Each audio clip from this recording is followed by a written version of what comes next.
Amigas y amigos de Canal Universitario, tengan ustedes muy buenos días. Soy el doctor Gustavo Mendoza Ríos, profesor emérito de la Facultad de Medicina y médico especialista del Hospital de la Mujer. Como siempre, tenemos el placer de ingresar a vuestros hogares mediante su programa Cuidemos tu Salud, programa de interacción social que es patrocinado por nuestra facultad. Este día hemos de abordar dos temas sumamente importantes. En primera instancia, hemos de sostener una conversación con el doctor Guido Zambrana Ávila, quien es el proyectista de una interesante propuesta de telemedicina que podría abarcar a la totalidad de los miembros de la comunidad universitaria. Él entiende de que puede ser una oportunidad la de la pandemia, precisamente para poder reforzar el trabajo de los internos y los servicios a nuestros docentes, estudiantes, administrativos, etc. Él nos va a explicar de aquello. Y en el tema de fondo hemos de hablar de un accidente que frecuentemente acontece durante el embarazo. Es el de la ruptura prematura de membranas. Definitivamente, entre 1 y 2 personas de cada 10 que cursan un embarazo son susceptibles de tener este accidente, por lo tanto sumamente frecuente.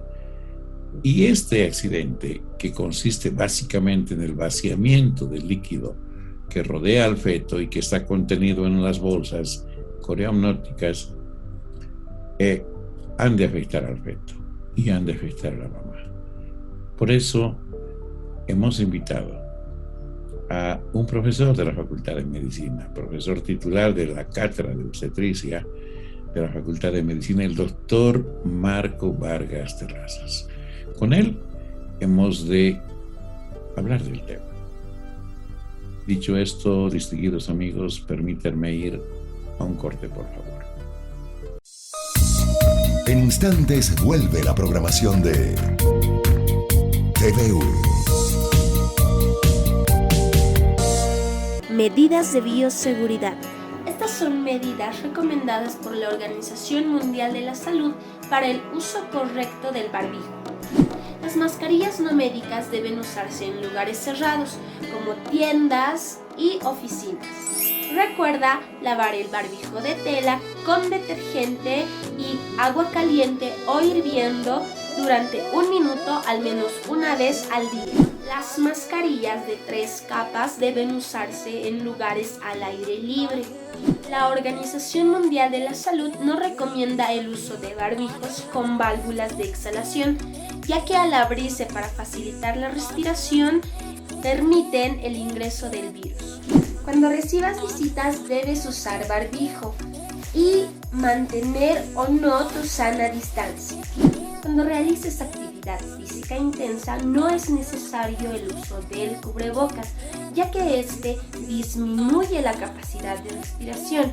Mejor mantén una sana distancia y asegúrate de que haya una buena ventilación. El uso del barbijo en niños menores de 5 años no es obligatorio y la decisión de usarse en niños de 6 a 11 años debe basarse en los factores de riesgo existentes.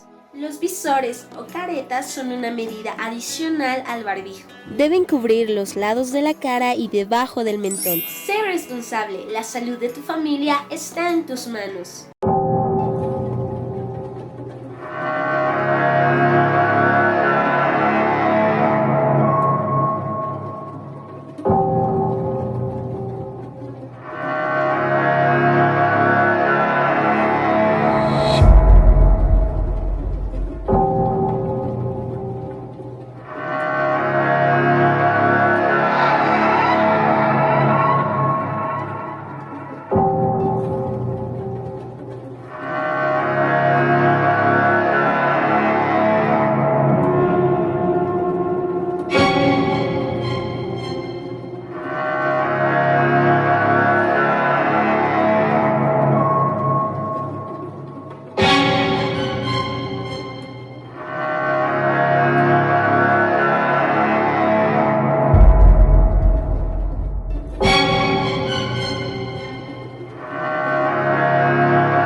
La Facultad de Medicina, Enfermería, Nutrición y Tecnología Médica próximamente ofrecerá un innovador servicio de telemedicina para estudiantes, docentes y administrativos de la UNSA, contribuyendo así a una mejor atención en salud a la comunidad universitaria. El proyecto fue aprobado por el Honorable Consejo Universitario con resolución número 406/2020. La coordinación general está a cargo del Dr. Guido Zambrana Ávila. La atención la brindarán internos de medicina y docentes especialistas con base a una plataforma digital en actual ajuste con el Ministerio de Salud.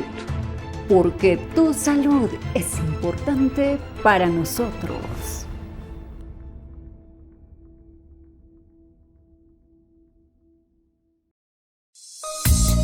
Continúa con la programación de TVU.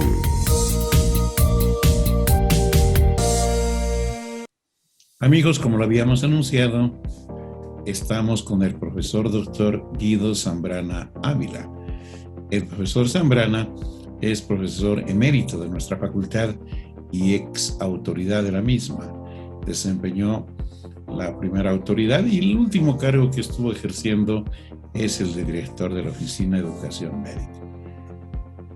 Guido, muy buenos días, qué gusto que compartas con nosotros en esta oportunidad y estamos muy interesados en escuchar el proyecto del que nos habías comentado y quisiéramos que compartas con, por supuesto, nuestra teleaudiencia.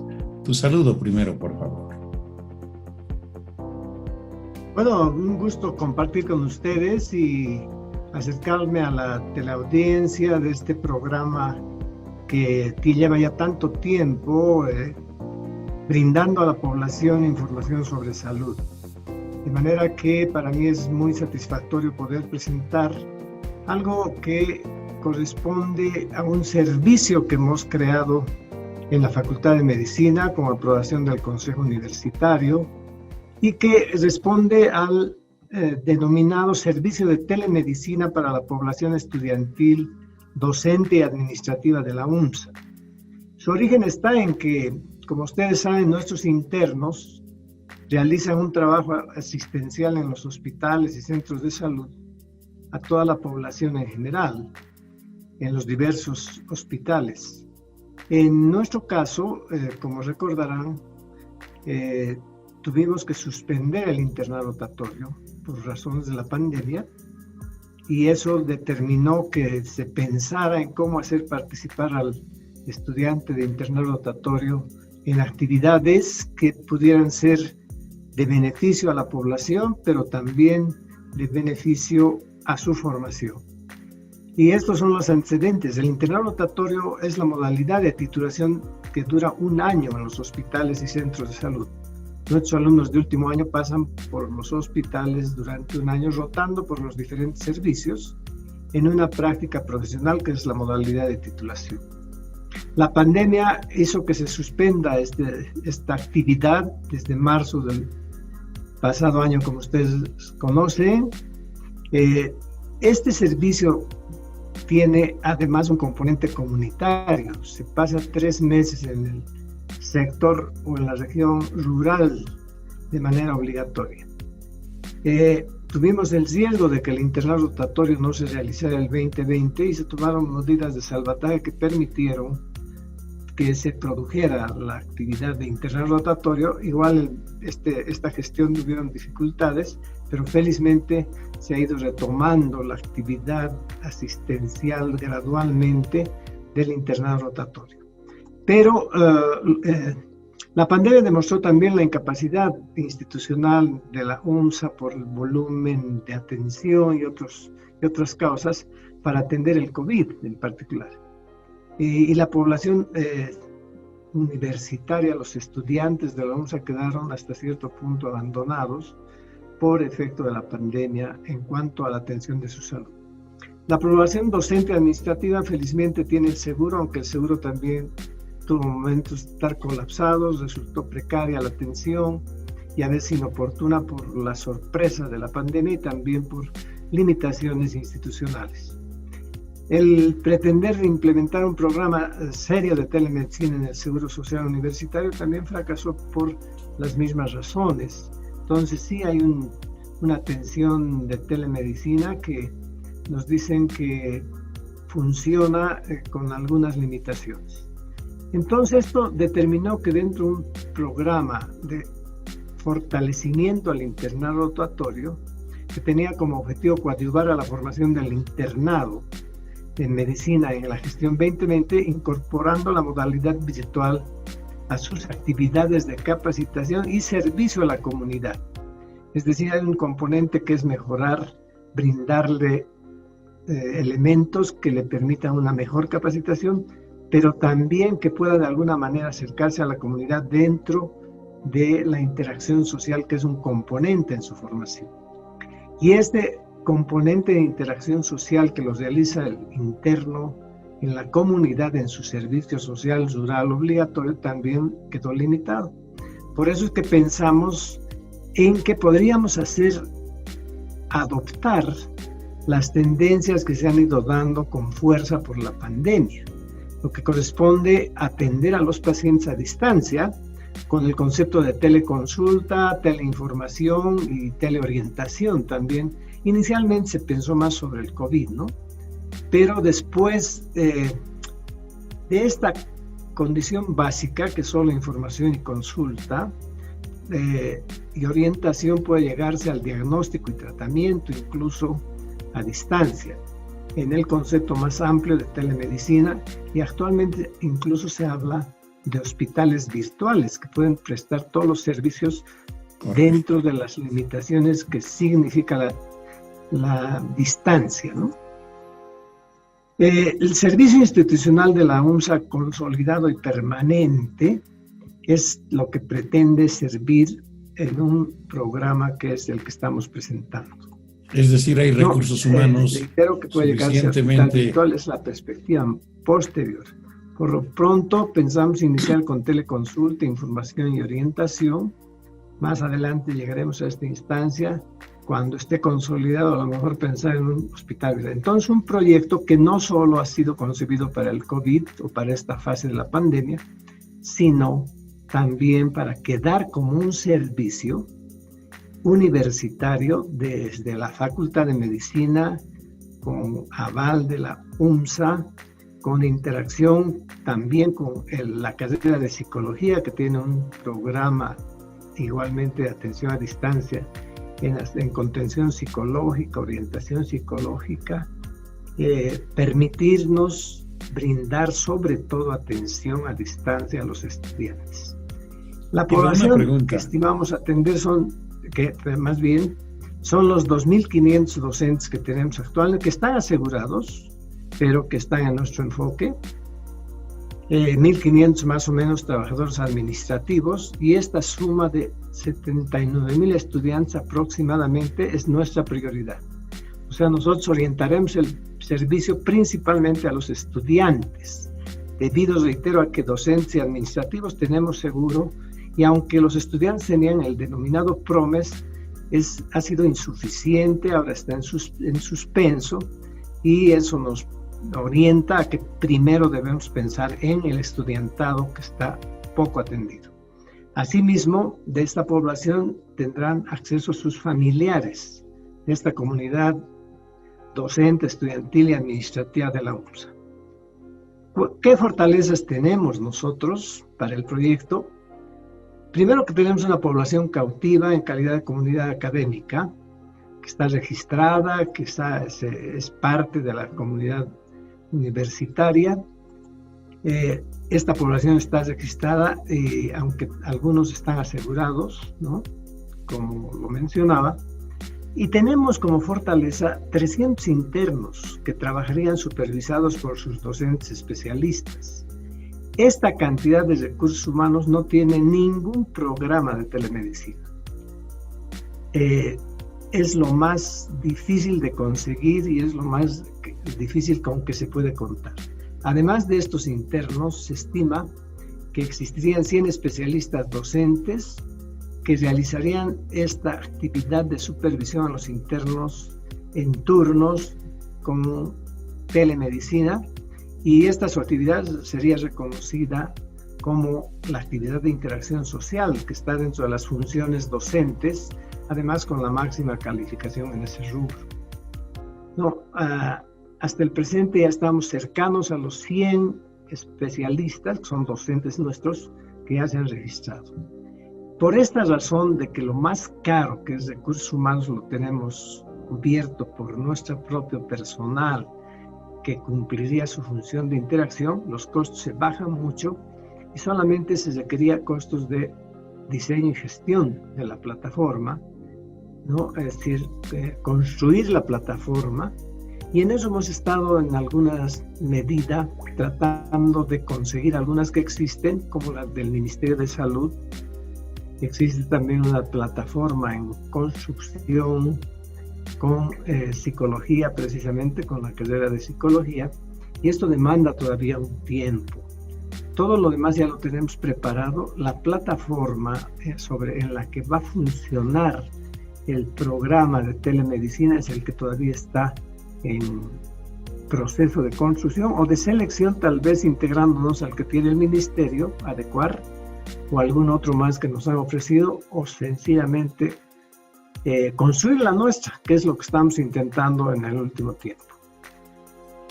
Existe apoyo de autoridades de la facultad, también de la universidad, hay resolución del Consejo Universitario, y es importante que se sepa que se estima que con lo más básico de atención a distancia, teleconsulta y teleorientación estaríamos pudiendo iniciar a mediados de abril. Desde luego que esto tiene un efecto de gran pertinencia e impacto social que no se han dado en otros casos, no se conoce un programa similar que beneficiará desde luego tanto a los que reciban la atención de nuestro programa de telemedicina, cuanto nuestros internos que podrán ingresar a una nueva modalidad de atención que se ha generalizado en el mundo a efectos de la pandemia. Es ya algo que no va a regresar atrás, pero la medicina va a tener en el futuro invariablemente la medicina a distancia, la telemedicina y otras denominaciones que se van dando según el grado de complejidad de esta atención. Esperamos que este proyecto lo estamos haciendo no lentamente, sino cuidadosamente para que desde el momento en que se dé inicio tenga un alto grado de satisfacción, de eficiencia, porque muchos de estos programas se han caído. En el país se han hecho muchos intentos muy buenos, con gran intención, desde las alcaldías, municipios, el propio gobierno ahora tiene un programa que funciona, pero siempre han tenido la dificultad de saturarse, de llenarse, por necesidad de personal principalmente. En cambio, nosotros ahora tendríamos internos que están en ese trabajo de 24 horas prácticamente, supervisados por los colegas que en su generalidad son especialistas. De manera que tenemos la certeza de haber encontrado el camino para realmente contribuir de una manera eficiente a que principalmente nuestros estudiantes, pero también los docentes y trabajadores administrativos de la UNSA, de nuestra comunidad universitaria, ejerzan con dignidad su derecho a la salud.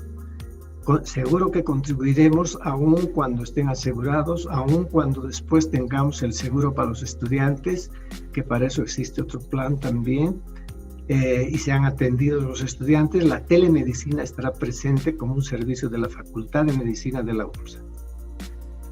Excelente. Me parece no solo una muy importante iniciativa, sino un proyecto realmente factible. Quisiéramos, al mismo tiempo de felicitarte por la iniciativa, pedirte que enseguida que se esté dando marcha a tan importante proyecto, puedas nuevamente compartir con nosotros este momento, porque en verdad va a convertirse en un hito en el quehacer educativo y asistencial en nuestra universidad. Guido, muchas gracias por haber compartido la iniciativa, reitero, el proyecto, y será hasta la próxima oportunidad. Muchas gracias a ustedes por habernos recibido y haber podido exponer que pensamos que va a ser un proyecto estrella de nuestra facultad y de la propia universidad para su comunidad universitaria. Muchas gracias, un gusto. Distinguidos amigos, ahora nos vamos a un corte y enseguida al retorno estaremos con nuestro invitado del día de hoy para hablar de la rotura prematura de membranas. En instantes vuelve la programación de TVU. La Facultad de Medicina, Enfermería, Nutrición y Tecnología Médica próximamente ofrecerá un innovador servicio de telemedicina para estudiantes, docentes y administrativos de la UNSA, contribuyendo así a una mejor atención en salud a la comunidad universitaria. El proyecto fue aprobado por el Honorable Consejo Universitario con resolución número 406/2020. La coordinación general está a cargo del Dr. Guido Zambrana Ávila. La atención la brindarán internos de medicina y docentes especialistas con base a una plataforma digital en actual ajuste con el Ministerio de Salud. Porque tu salud es importante para nosotros.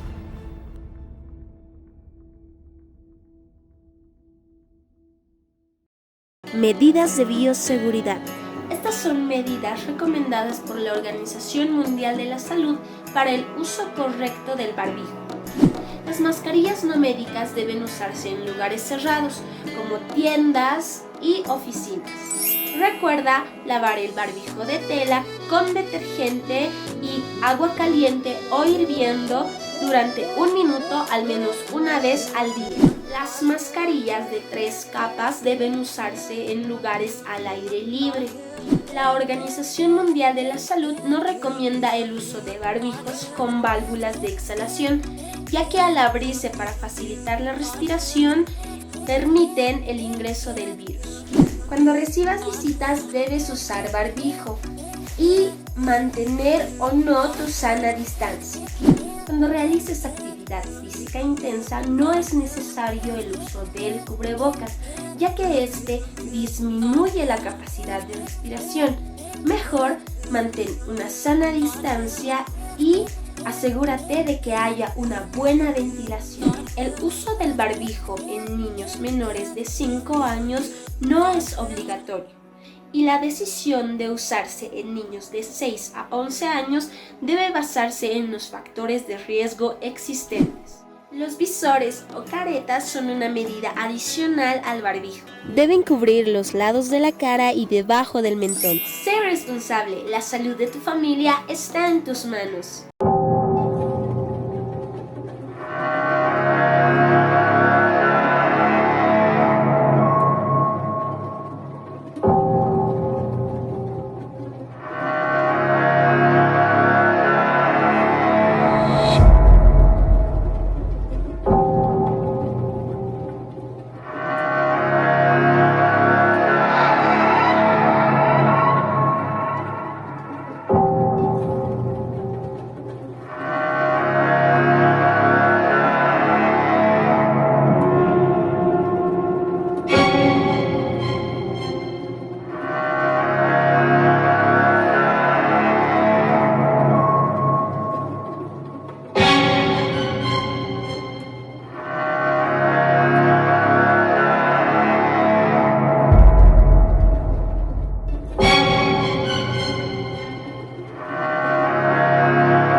Continúa con la programación de TVU.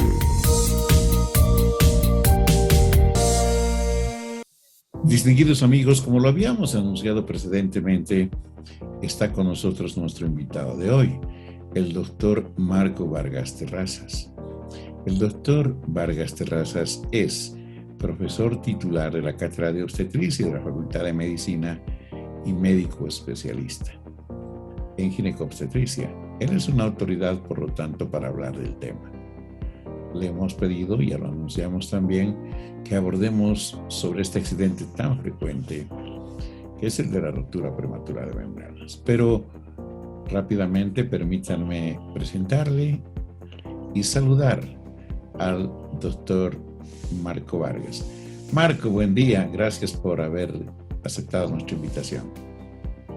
Muy buenos días, doctor Mendoza. Gracias por la invitación. Es un placer estar acá con ustedes. Bien, Marquito, ya le anunciamos a nuestra teleaudiencia que íbamos a hablar de un problema bastante frecuente entre las mujeres embarazadas. Para entrar en contexto, me voy a permitir decirle a nuestra teleaudiencia que las mujeres en curso de embarazo son susceptibles de poder sufrir una serie de accidentes, les llamaremos así, que no se esperan que ocurran durante la gestación. Una de ellas es la llamada rotura prematura de membranas. En general, la preocupación, la expresión física que las señoras suelen relatar es que de forma abrupta pierden o sienten la salida de líquido por las vías genitales, por la vagina en concreto. Y entonces, por supuesto, una gran mayoría de ellas no sabe a qué se debe. Suelen inclusive equivocarse con el derramamiento de orina que eventualmente pudiera ocurrir. Pero este es un tema trascendental, porque estamos hablando de un accidente, reitero, que se llama ruptura prematura de membranas. Para hablar del tema, le vamos a pedir al doctor Vargas que tenga la gentileza de decirnos por qué es importante que las membranas durante el embarazo estén íntegras. Hablo de estas membranas coriomnóticas que rodean al feto, que tienen líquido, ¿no es cierto? Y que se mantienen durante todo el embarazo prácticamente. Marquito. Claro que sí, doctor. Es muy importante porque prácticamente y principalmente la función de las membranas, la integridad de las mismas, hacen que el bebito esté protegido contra infecciones externas. Entonces, el que las bolsas se rompan nos conlleva, por lo tanto, a la susceptibilidad del producto y de la mamá de tener infecciones, de que se infecte el bebito y que se infecte la mamá, principalmente. Después, la integridad de las membranas hace que la cantidad de líquido amniótico que está presente en la barriguita de la mamá, dentro del útero, proteja al bebito de golpes, por ejemplo, ¿no? Y también permite que el bebito pueda realizar cierto tipo de movimientos que son normales, dependiendo de la edad gestacional que esté cursando. Pero principalmente para evitar infecciones. Nos protege de las infecciones. Entonces, un aislante prácticamente del feto con el exterior, al margen de todo lo que se ha señalado. Exacto. Y entonces, Marco, ¿cómo debemos entender la ruptura prematura de las membranas? Bueno, la ruptura prematura de membranas se la define como la solución de continuidad de las membranas, que son dos membranas, el corium y el amnios. La ruptura de ambos, prácticamente antes de que empiece el trabajo de parto, a eso se denomina ruptura prematura de membranas, ¿no? Porque hay otras, por ejemplo, entidades como la ruptura precoz, que se entiende, por ejemplo, cuando la ruptura, esta solución de continuidad de ambas membranas, se ha producido ya con trabajo de parto, pero antes de llegar a una dilatación y borramiento completos del cuello, por ejemplo, ¿no? Entonces, la rotura prematura de membranas, la característica es que está sin trabajo de parto, no hay síntomas de trabajo de parto, pero sí la paciente presenta lo que usted había mencionado, que es la salida de líquido, una salida de líquido que puede ser variable en cantidad, pero generalmente es abundante, incolora, ¿no? Que es prácticamente como cristal de roca, ¿no? y que muchas veces obviamente es confundida con orina, por ejemplo. Marco, ¿qué sucede o qué sucedería si rotas las membranas sin trabajo de parto en cualquier edad gestacional, 25, 30, 35 semanas de embarazo? Se rompen las membranas, reitero, y no se hace nada. ¿Qué podría suceder en la mamá y en el feto? Empieza prácticamente desde el momento en que se rompen las membranas y existe la salida de líquido. Esa ruptura hace que el bebito y la mamá estén prácticamente con la susceptibilidad de contraer una infección. Nosotros ya consideramos que se encuentra infectado cuando ya han pasado prácticamente 6 horas desde que se ha producido la ruptura de las membranas. Entonces, si va pasando mucho más tiempo, y cuando pasa más tiempo, cuanto más prematuro es el embarazo, este tiempo de latencia, que es desde el momento en que se rompen las membranas hasta el momento en que empieza trabajo de parto, en teoría, pero es mucho mayor este periodo de latencia cuando más prematuro es el bebito. Mientras más cercano estemos al término, este periodo es más corto. Pero si pasa más de 6 horas, pues ya consideramos infección. Se infecta el bebito y se puede infectar también la mamá y producir una corioamionitis, ¿no? Marco, la ruptura prematura de membranas, hablando de los productos de los fetos, condicionan a un 30% de partos prematuros, con todas las consecuencias que los prematuros tienen que pasar dependiendo de su edad gestacional, ¿verdad? Así es, doctor. Lastimosamente, un buen porcentaje de embarazos prematuros presentan la rotura prematura de membranas. Entonces, mientras más prematuros sean, el pronóstico es peor, evidentemente. Entonces, de ahí que la principal, digamos, complicación para el producto. Correcto. Yo creo que hay que tomar en cuenta esto. Y claro, el problema se agravará en la medida que va pasando el tiempo y no se hace nada. Ya bien dijo el doctor Vargas, pasan 6 horas y la cavidad amniótica donde está el feto ya se ha empezado a contaminar. Y en la medida que el tiempo pasa, esto irá empeorando. Entonces, Marco, ¿qué debe hacer la familia? ¿Qué debe hacer la señora cuando sospecha que ha ocurrido este problema? Pero para hacer un buen diagnóstico, lo más adecuado es que la paciente acuda inmediatamente al hospital o a su médico de cabecera, ¿no? Entonces, la obligación del médico es descartar que si se tratase realmente de una rotura prematura de membranas o de algún diagnóstico diferencial. Ya lo mencionábamos anteriormente, por ejemplo, que se trate simplemente de eliminación de orina, que muchas veces es confundido, o puede tratarse de infecciones vaginales, ¿no? Unas vaginitis, secreciones vaginales, que muchas veces producen bastante flujo y son confundidos con eliminación de líquido amniótico. O también puede ser, por ejemplo, la eliminación de orina, flujos, sobre todo esos dos, ¿no? Para tratar de discernir, o que puede estar empezando trabajo de parto. Muchas veces la eliminación del tapón mucoso es el que se confunde con la eliminación, la ruptura de membranas.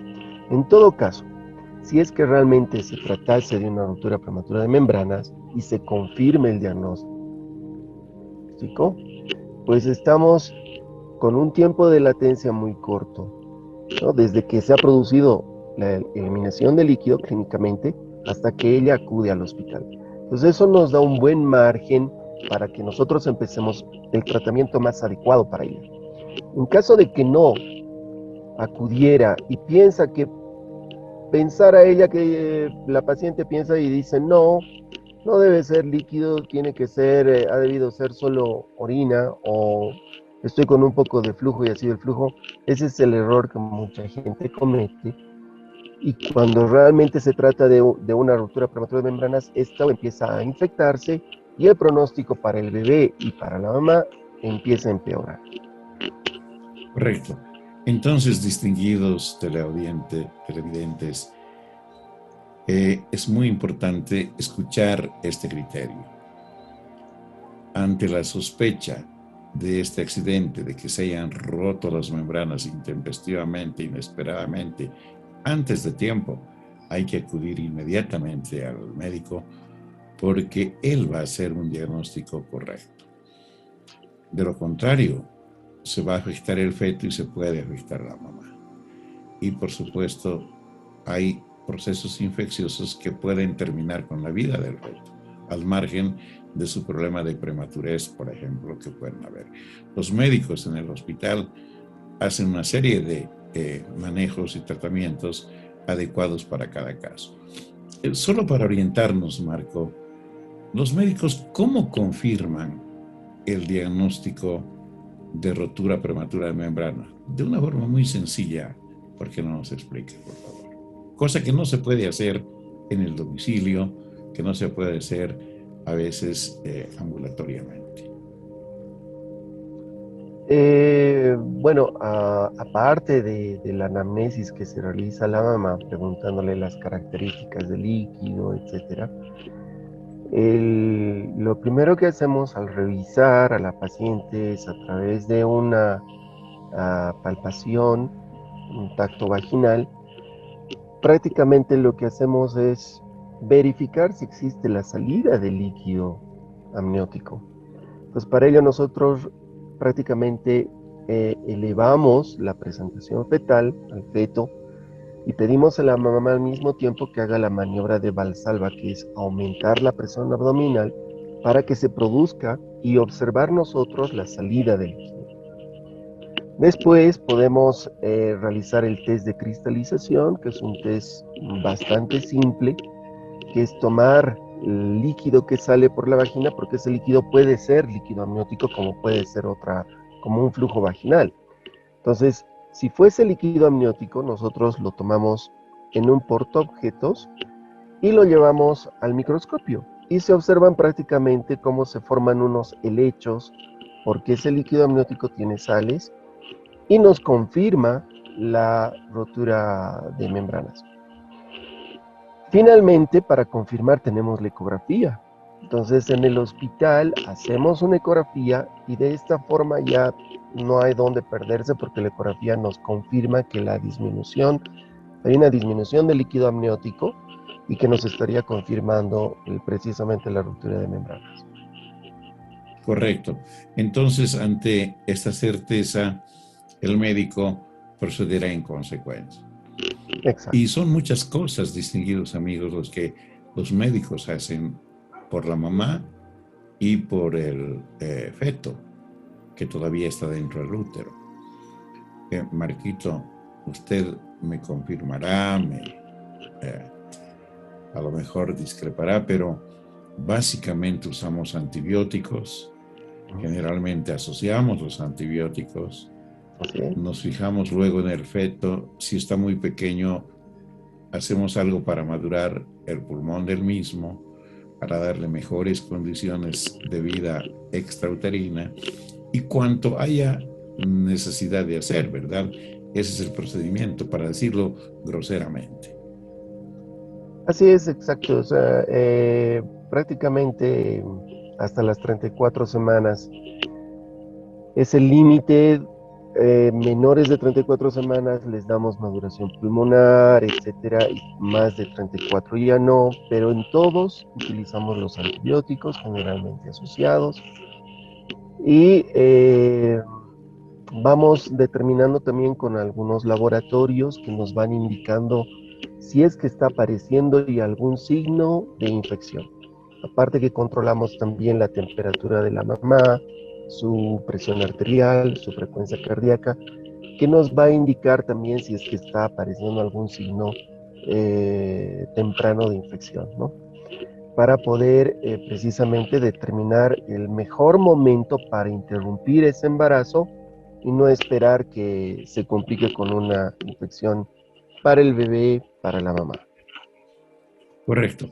Amigos, les quiero decir que el criterio neonatológico es tener, no importa un niño prematuro, pero que no esté infectado, a tenerlo además infectado, porque indudablemente el manejo es muchísimo más complicado. Hemos de seguir hablando del tema con el profesor doctor Marco Vargas, pero ahora permítanme ir, por favor, a un pequeño corte. En instantes vuelve la programación de TVU. Medidas de bioseguridad. Estas son medidas recomendadas por la Organización Mundial de la Salud para el uso correcto del barbijo. Las mascarillas no médicas deben usarse en lugares cerrados, como tiendas y oficinas. Recuerda lavar el barbijo de tela con detergente y agua caliente o hirviendo durante 1 minuto al menos una vez al día. Las mascarillas de 3 capas deben usarse en lugares al aire libre. La Organización Mundial de la Salud no recomienda el uso de barbijos con válvulas de exhalación, ya que al abrirse para facilitar la respiración, permiten el ingreso del virus. Cuando recibas visitas debes usar barbijo y mantener o no tu sana distancia. Cuando realices actividad física intensa no es necesario el uso del cubrebocas, ya que este disminuye la capacidad de respiración. Mejor mantén una sana distancia y asegúrate de que haya una buena ventilación. El uso del barbijo en niños menores de 5 años no es obligatorio y la decisión de usarse en niños de 6 a 11 años debe basarse en los factores de riesgo existentes. Los visores o caretas son una medida adicional al barbijo. Deben cubrir los lados de la cara y debajo del mentón. Sé responsable, la salud de tu familia está en tus manos.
La Facultad de Medicina, Enfermería, Nutrición y Tecnología Médica próximamente ofrecerá un innovador servicio de telemedicina para estudiantes, docentes y administrativos de la UNSA, contribuyendo así a una mejor atención en salud a la comunidad universitaria. El proyecto fue aprobado por el Honorable Consejo Universitario con resolución número 406/2020. La coordinación general está a cargo del Dr. Guido Zambrana Ávila. La atención la brindarán internos de medicina y docentes especialistas con base a una plataforma digital en actual ajuste con el Ministerio de Salud.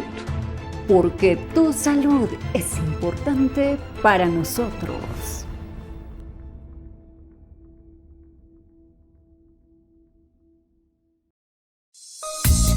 Continúa con la programación de TVU.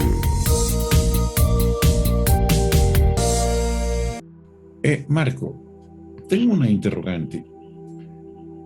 ¿Necesariamente cuando se rompen las membranas se debe interrumpir el embarazo? Teniendo en cuenta que hay opiniones diversas al respecto. Sí, doctor, ahí en general, como habíamos mencionado antes, el límite y el punto donde se debe esperar y no se debe esperar es prácticamente las 34 semanas, porque embarazos, roturas prematuras de membranas antes de las 34 semanas y que no exista un tiempo de latencia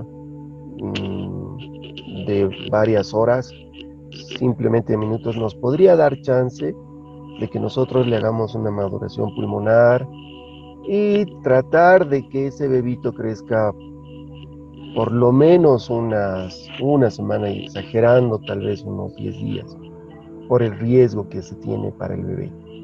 Sin embargo, para las 34 semanas para arriba, lo más aconsejable es la interrupción del embarazo lo más antes posible, porque ese bebito teóricamente ya estaría maduro y no se tendría que esperar ningún tipo de maduración ni nada por el estilo. Hay escuelas que sí pregonan, por ejemplo, que uno de 34 semanas se le podría dar también chance a que crezca un poco más, pero el riesgo de infección es mayor, entonces no es aconsejable. Mucho depende del tiempo de latencia, ¿no? Mientras más corto el tiempo de latencia, podríamos tal vez estirar un poco, siempre y cuando los embarazos sean menores a 34 semanas. Ahora, por ejemplo, para embarazos menores a 32 semanas, inclusive se aconseja utilizar el sulfato de magnesio para la neuroprotección, ¿no? Pero siempre y cuando sean menores de 32 semanas. Correcto.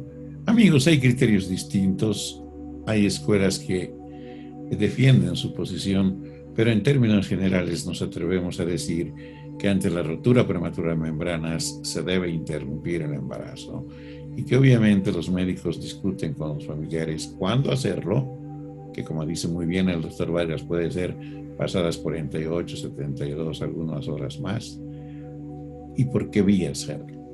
Precisamente esa es mi siguiente pregunta, Marco. ¿Qué vía se elige para interrumpir el embarazo? ¿La vía vaginal, por parto o una cesárea? Va a depender mucho de las características obstétricas. Si las condiciones obstétricas, si nos referimos, por ejemplo, a que si la mamá es su primer embarazo o ella tiene muchos partos previos que nos puedan facilitar la atención del parto, por ejemplo, va a depender también de la edad gestacional, porque mientras más prematuro sea el bebito, se va a tender a ir a la cesárea. En todo caso, el límite en este punto es 32 semanas. Todo producto menor a 32 semanas es preferible que vaya vía alta, cesárea, y cuando son mayores y si tiene las condiciones obstétricas se podría intentar el parto. Inclusive, cuando vienen, por ejemplo, con ruptura de membranas, un embarazo de 37 semanas, por dar un ejemplo, que no tiene trabajo de parto, pero esté el bebito encefálica, tiene un peso adecuado, pues se le induce el trabajo de parto, se induce para que pueda intentarse la vía vaginal. No se puede, como en todo momento y como en todo parto, con o sin ruptura prematura de membranas, asegurar a la paciente que va a terminar en parto, ¿no? Porque siempre, en cualquier momento del trabajo de parto, puede cambiar la decisión para ir a una cesárea. Pero si tiene las condiciones obstétricas, pues se puede intentar un parto. Es correcto. Amigos, además el doctor Vargas está intentando señalarnos que hay niños que pueden perfectamente tolerar las contracciones uterinas que sean necesarias para provocar un parto y otros no.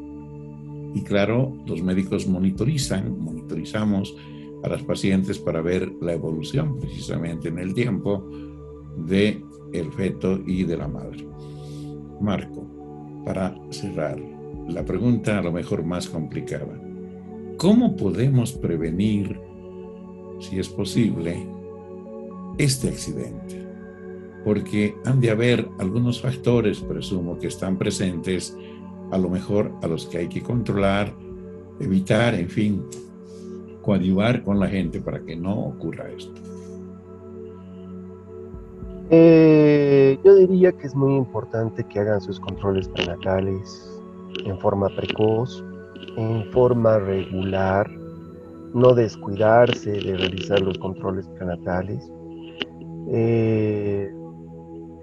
Es muy importante hacer los controles porque durante los controles prenatales uno puede vertir, por ejemplo, que si está con algún tipo de flujo vaginal y que el obstetra pueda verificar ese tipo de flujo y hacer tratamiento, que puede ser ese flujo la causa para producirnos una ruptura de membranas. Si la mamá viene con dolores, por ejemplo, contracciones uterinas, se le va preguntando a la mamá en los controles prenatales cuál sería la causa para esa actividad uterina que no es normal a la edad gestacional, tal vez muy prematura que tiene la mamá. Y generalmente va asociado a esfuerzos físicos, el realizar muchas veces cosas que la mamá hace en la casa y que considera normales, pero que pueden causar que se rompa la bolsa, o en algunas situaciones, por ejemplo, el tener relaciones sexuales muy seguidas. Entonces, en los controles prenatales, uno va aconsejando a la mamá el que esté en reposo, que no haga determinados esfuerzos físicos, algunas actividades, que se encuentre más en reposo, que no camine mucho, por ejemplo, o de pronto se moviliza con el esposo en moto, ¿no? Y se le va diciendo que deje de realizar esas actividades que son peligrosas y que pueden causarnos la bolsa rota. Entonces yo creo que es muy importante para prevenir el realizar los controles prenatales. Bueno, en los controles prenatales uno puede detectar todas estas causas que nos pueden producir la ruptura prematura de membranas. Hay muchas más distinguidos televidentes, la sobredistensión, el embarazo gemelar, etcétera, que precisamente durante el control prenatal los médicos perfectamente detectan como factor de riesgo y toman las previsiones. Exacto. Por eso yo creo que los consejos del doctor Vargas son sumamente pertinentes. Marco, ya prácticamente estamos concluyendo. Queremos agradecerte por tu amabilidad y comprometerte para que en una siguiente vez podamos hablar de otro tema tan importante como este, siempre aprovechando de tu predisposición. Tu despedida, por favor. Doctores, el gusto, el placer es mío. Muchas gracias otra vez por invitarme al programa. Yo siempre predispuesto a poder despejar dudas y poder colaborar con Televisión Universitaria, claro que sí. Gracias, Marquito. Distinguidos amigos, esto fue todo por hoy. Esperamos sinceramente que la información haya sido muy útil para ustedes y la familia. Por favor, no bajen la guardia, sigámonos cuidando del COVID, el distanciamiento social, el lavado de manos frecuente, el uso del alcohol, son fundamentales. Si continuamos con esta actitud, pronto venceremos a este enemigo invisible. Que tengan ustedes muy buenos días.